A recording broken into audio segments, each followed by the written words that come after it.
Ô, Bia, qual que é o transtorno mais mal compreendido pelas pessoas?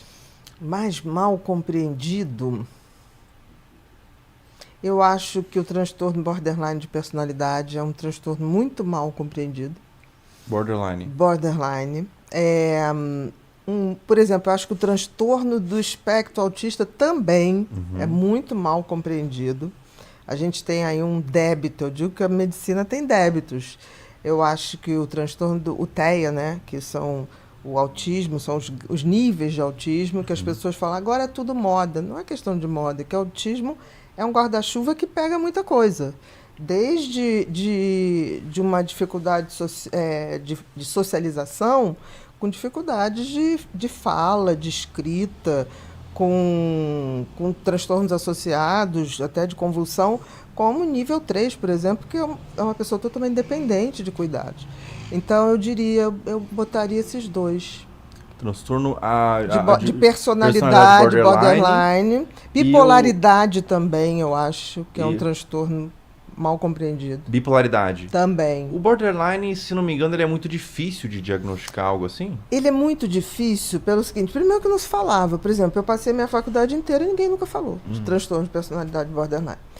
E todo transtorno de personalidade é um pouco difícil da gente entender, porque como é um transtorno de personalidade, ele é uma forma da pessoa ser, é uma forma de enxergar o mundo e com características. Então, não é algo que necessariamente é patológico no sentido do transtorno que traz para a vida da pessoa, para a vida de outros. Mas, no fundo, aquilo faz parte um pouco da constituição da pessoa.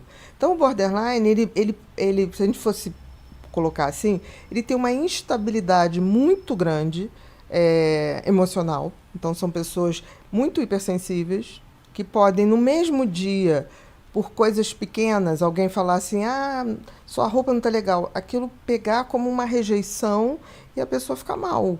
né? Então tem muita instabilidade, por isso que confunde às vezes com bipolar. Mas o bipolar ele não tem essa instabilidade no mesmo dia, ele tem instabilidade por períodos. Uhum. Outra característica do borderline muito marcante é a dificuldade de relacionamentos mais próximos. São pessoas muito inteligentes, são pessoas muito que na forma social se dão muito bem, mas nas relações mais íntimas fica muito difícil, porque são pessoas que elas precisam se validar no outro. Então elas têm uma tendência a depender da aprovação do outro. Uhum.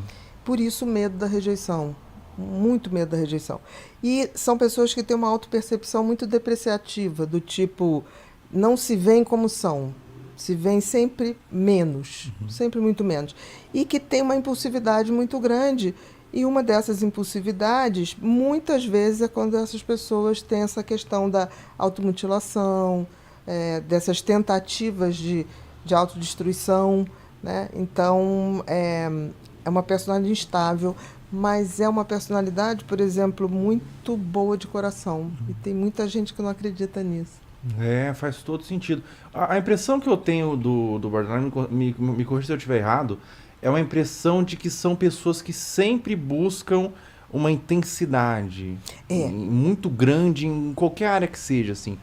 E a imagem que me vem na cabeça, por exemplo, é a Andrea Surak, que Uhum, ela sim, tem me transtorno parece. Eu de não sei se personalidade foi borderline. diagnosticada. Eu, se não me engano, ela Ela disse, falou, eu ela vi. Chegou a falou que falar? tem, Tá. ela realmente Uhum, tem borderline.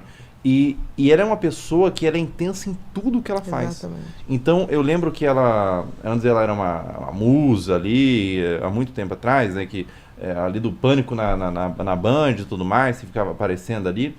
E depois ela entrou, ela abandonou tudo e entrou para a igreja. Sim, E ela foi com a mesma intensidade que ela isso tinha mesmo. antes, só que Isso mesmo. outra área.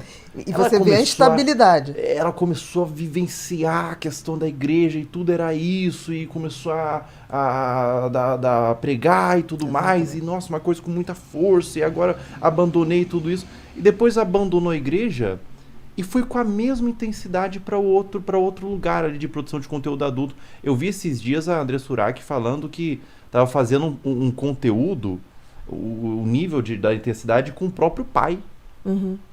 e com a sogra. Eles estavam fazendo um conteúdo com o pai e com a sogra filmando, e daí era o pai tendo relação com a sogra da Andressa Surak, uma coisa de doido. E a Andressa Surak, o filho dela tá envolvido também nas gravações, assim. Então é tudo tão intenso que eu sinto que a pessoa, por mais desconfortável que seja essa intensidade, a pessoa sente um certo conforto cognitivo de estar vivendo uma coisa intensa. Eu imagino, me corrija se eu estiver errado, que deriva de traumas isso daí. Eu acho que, com certeza, em geral, a gente vê uma história de traumas infantis, de abandono ou negligência, tá? Ou abuso. A gente tem essas questões, que é muito comum. Mas, quando elas... É tão interessante, você falou da intensidade, é porque é tão difícil para eles terem uma estabilidade que qualquer coisa que faça sentido em algum momento é como se eles tivessem que mergulhar profundamente naquilo e fazer daquilo quase um modo de viver. Então, são pessoas que aderem muito facilmente a seitas, a coisas que pra gente a gente fala, nossa, é um exagero. Sim. Mas talvez exatamente por não ter essa sensação de ser uma pessoa inteira, é como se precisasse de algo, ou cognitivamente, ou afetivamente, para existir. Mas é importante a gente falar isso, que isso é o border sem tratamento. Tá. Porque eu conheço pessoas com borderline que fizeram melhor tratamento para border, é um tipo de terapia chamada dialética.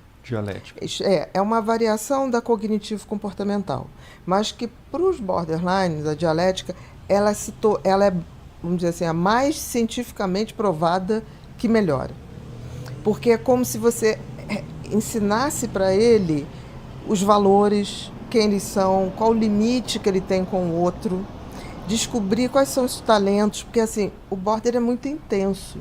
Então, quando ele está sob tratamento e começa a descobrir seus potenciais e suas vulnerabilidades, ele não faz uma coisa pela metade. Ele faz inteiro. Foi o que você falou. Ele vai tão intensamente que você fala assim, como é que essa pessoa conseguiu ir tão profundo nesse assunto? Ela consegue. Ela ou ele também, né? Porque a gente fala muito de mulher, mas tem homens também. Não é a maioria.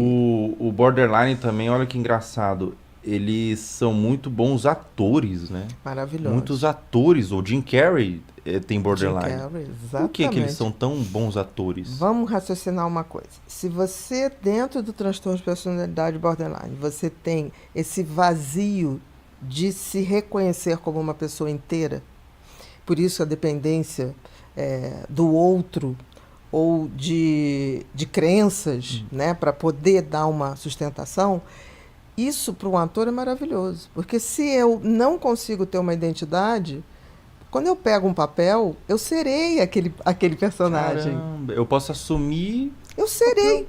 Eu não interpreto, eu sou aquilo. Por isso que as melhores atuações, disparadamente, são das personalidades border. Eu brinco que se não fosse o borderline, Hollywood teria outra história. Seria outra história. Entendeu? Muito interessante, porque a pessoa, por ela não ter uma personalidade assim bem delimitada, essa coisa de saber quem se é, o que se destina, é como se existisse um vazio, até por conta desses traumas. Sim. Né, desses abusos, é como se fosse um oco. Então é como a pessoa precisa fazer uma conexão com crenças ou com outra pessoa para validar que ela existe.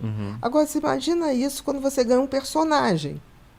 E aí esse personagem chega para você, ele olha aquilo, ele vai ser aquilo. Que interessante, meu. Então é muito comum o ator ou a atriz borderline fazer tão bem um personagem que quando acaba aquele personagem, ele leva um tempo ainda sendo aquela pessoa. Mergulha completamente. Mergulha completamente. Eu tratei vários atores e atrizes, nunca divulguei nome, não divulgo, que eu acho que isso, quando vazou alguma coisa, porque eles falaram, quiseram falar, mas isso nunca aconteceu. E eu me lembro que os funcionários que trabalhavam, teve algumas que o funcionário ligava assim, doutora, só para dizer que a novela acabou, mas aqui em casa ainda continua. Caramba, meu. O café da manhã... A pessoa não consegue desligar ali, né? O café da manhã ainda é o do personagem. Ainda é o personagem. Caramba, que doideira, hein, meu?